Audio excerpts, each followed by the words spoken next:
तुम्ही कापूस, तूर, मका किंवा सोयाबीन किंवा इतर कोणतेही पीक केले असेल तर तुम्हाला ही 5 विद्राव्य खते माहिती असणे खूप गरजेचे आहे. तर नमस्कार शेतकरी मित्रांनो, मी मंगेश वाघमारे.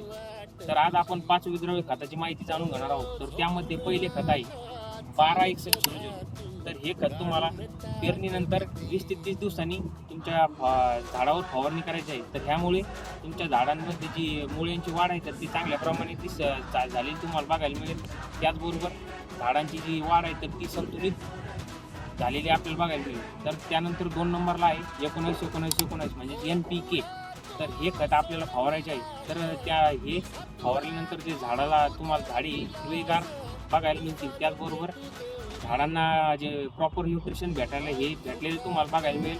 त्यानंतर 3 नंबरला तुम्हाला घ्यायचे आहे 0052-34. तर हे तुम्हाला जेव्हा तुमचे झाड फुलधारणेच्या अवस्थेमध्ये असेल तर त्याच्या आधी घ्यायचे आहे. तर याने तुमच्या जे झाड आहे तर त्या फुलं हे जास्त लागण्यास मदत होईल.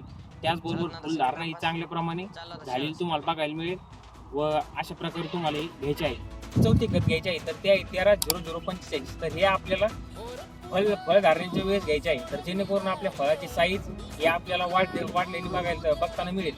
त्यानंतर आहे 5 नंबरला 00-00-50. तर हे खत आपल्याला एकदम शेवटच्या स्टेजमध्ये घ्यायचे आहे. जेणेकरून झाडाची गुणवत्ता, त्याचबरोबर झाडाची जे आपले शेंग आहे तर त्याची गुणवत्ता, त्याचबरोबर रंग हे आपल्याला सुधारलेला बघायला मिळेल.